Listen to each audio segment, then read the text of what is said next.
जय श्री कुंज बिहारी की, जय श्री राधा प्यारी की। हरे कृष्णा कृष्णा कृष्णा हरे हरे, हरे रामा राम राम हरे हरे। भगवत रसिक चैनल में आप सभी का स्वागत है। हरि के प्यारे भक्तों, आज का हमारा विचार है सनातन धर्म। सनातन धर्म क्या है और इसकी उत्पत्ति कब हुई और इसका मनुष्य के जीवन में क्या महत्व है, ये हम आज इस वीडियो में जानेंगे। पर अगर आपने अभी तक मेरे चैनल को सब्सक्राइब नहीं किया तो जल्दी से इस चैनल को सब्सक्राइब करो, ताकि वीडियो अपलोड होते ही आपके पास उसकी नोटिफिकेशन आ जाए और आप सबसे पहले इस वीडियो को देख सको। तो चलिए जानते हैं कि सनातन धर्म क्या है। सनातन का अर्थ है सदा बना रहने वाला। इसका मतलब यह है कि जिस धर्म का ना तो कोई आदि है और ना ही अंत, उसे सनातन धर्म कहते हैं। सनातन धर्म वह धर्म है जो किसी समय पूरे भारतीय उपमहाद्वीपों में व्याप्त रहा है। अब हम जानते हैं कि सनातन धर्म और हिंदू धर्म में क्या फ़र्क है। हिंदू धर्म और सनातन धर्म में फ़र्क सिर्फ इतना है कि हिंदू धर्म विचारधारा है और सनातन धर्म सत्य है, क्योंकि उसे किसी ने बनाया नहीं है और वो कभी ख़त्म नहीं हो सकता। आजकल सनातन धर्म को लोग हिंदू धर्म ही कहते हैं। सनातन धर्म विश्व का सबसे पहला धर्म है। सनातन धर्म में हमें सिखाया जाता है कि हमें एक ईश्वर के प्रति पूरा समर्पण कर देना चाहिए। इससे हमारा जीवन सफल, सेहतमंद, शांतिमय और समृद्धिपूर्ण बनता है। इसलिए सनातन धर्म हमें जीवन जीने की कला सिखाता है। जीवन के 4 पुरुषार्थ हैं धर्म, अर्थ, काम और मोक्ष। अब हम जानेंगे कि सनातन धर्म की उत्पत्ति कब हुई। सनातन धर्म की उत्पत्ति पर बड़े पैमाने पर लोग विचार करते हैं, जबकि विद्वानों का कहना है कि सनातन धर्म सिंधु घाटी में लगभग 5000 वर्षों पहले स्थापित हुआ था।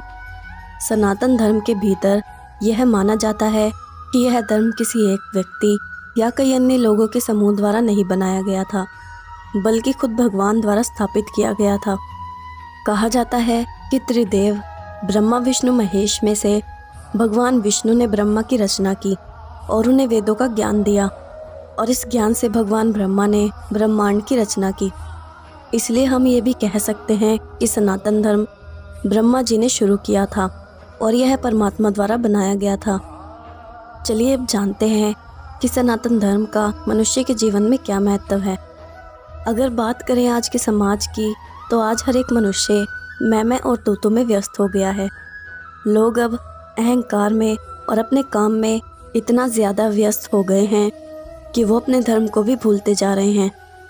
आजकल देश के हर व्यक्ति को बस इसी बात की चिंता है कि उसका आने वाला जो भी भविष्य है वो शानदार हो, पर कोई भी व्यक्ति सनातन धर्म का प्रचार नहीं करता।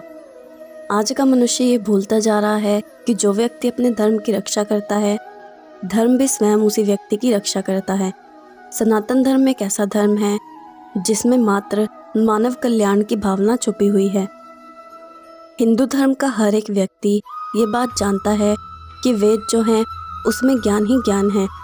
वेदों का अध्ययन कर पाना इतना आसान नहीं है, और ये तो मनुष्य के बस की बात ही नहीं है कि वो वेद का अध्ययन कर सके। वेदों के बाद आता है इसका सारांश, जिसे हम सभी उपनिषद के नाम से जानते हैं।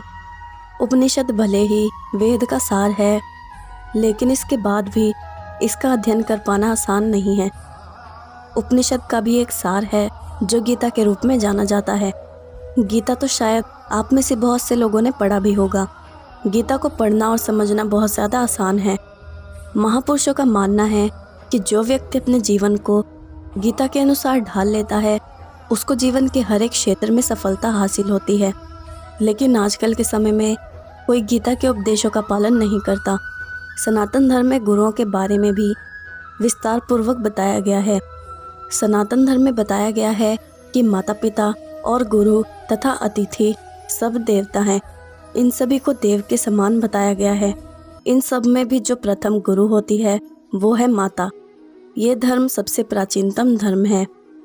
सनातन धर्म में सिर्फ मूर्तियों की ही नहीं, बल्कि किसी भी चीज़ की पूजा की जा सकती है। सनातन धर्म ही एक ऐसा धर्म है जिसमें फूल, पत्ती, पेड़ पौधे पत्थर, नदी मछली, किसी भी चीज़ को भगवान मान लिया जाता है। हवा को भी पवन देव कहा जाता है और आग को भी अग्निदेव कहा जाता है। ऐसा इसलिए है क्योंकि सनातन धर्म अपनी सुविधा के हिसाब से भगवान का रूप चुनने की इज्जत करते हैं। इस धर्म में बहुत सारे महापुरुषों ने जन्म लिया है। इसमें ऐसे ऐसे महापुरुष हुए हैं जिन्होंने पूरी दुनिया को प्रेम, दया और सम्मान आदि के बारे में बताया है। इस धर्म में ऐसे बहुत सारे ग्रंथ हैं जिनका बहुत ही ज़्यादा महत्व है। इसमें रामायण, वेद तथा महाभारत जैसे ग्रंथ शामिल हैं। ये ऐसे ग्रंथ हैं जो मानवता की रक्षा पर जोर देते हैं। सनातन धर्म में ये भी बताया गया है कि लोगों को अपने राज्य की रक्षा करनी चाहिए। अगर राज्य की रक्षा करने के लिए बलिदान भी देना पड़े या फिर धर्म की रक्षा के लिए अपनी जान भी देनी पड़े तो वो भी दे देनी चाहिए। धर्म से बढ़कर कुछ भी नहीं होता। इसकी रक्षा करने के लिए मनुष्यों को हंसते हंसते अपने प्राणों की बलि दे देनी चाहिए। जैसे श्री राम ने रामायण में राजा के धर्म के बारे में बताया है, बिल्कुल वैसे ही राजा का धर्म होना चाहिए। ये तो सभी जानते हैं कि श्री राम को पुरुषोत्तम श्री राम के नाम से जाना जाता है। ऐसा इसलिए है क्योंकि श्री राम मर्यादा में उत्तम है। लेकिन अब समय काफ़ी बदल चुका है। अब लोग धर्म को पहले के जितना महत्व नहीं देते, बस सब अपना स्वार्थ पूरा करने में लगे हुए हैं।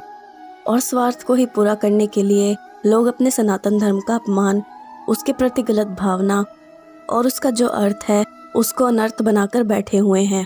सनातन धर्म में सच या सत्य वचन को ही प्रमुख माना गया है।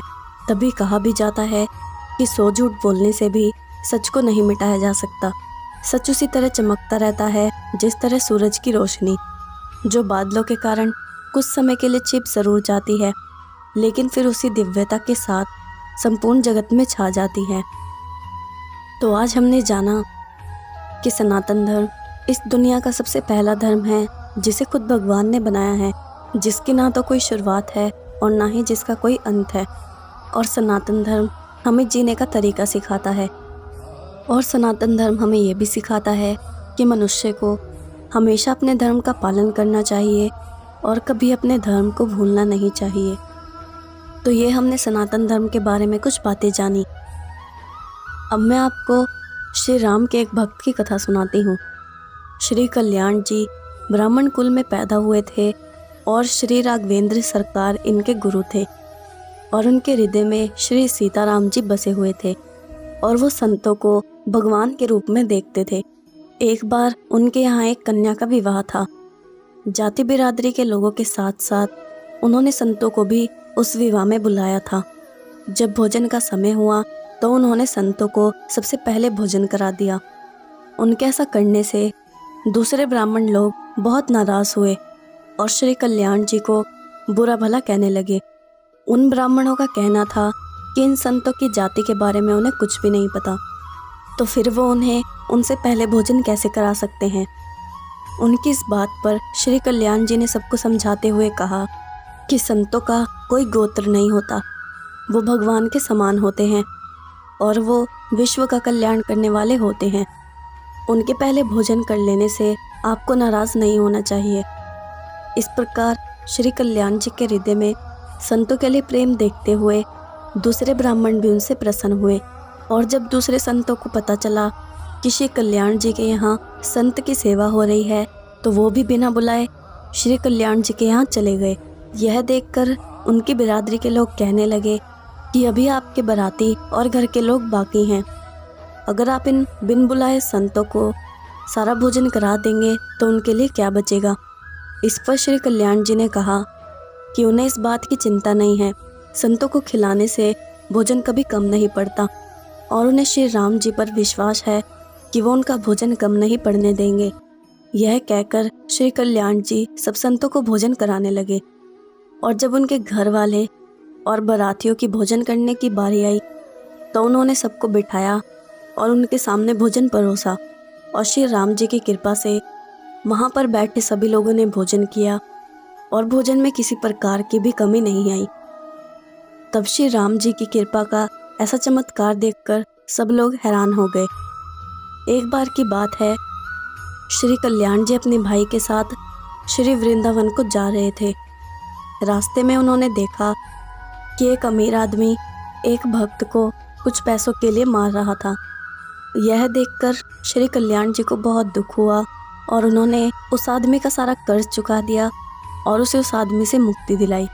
और इतना ही नहीं, बाद में जाते हुए उन्होंने उस भक्त को बहुत सा धन दिया ताकि वो अपना समय सुखपूर्वक बिता सके।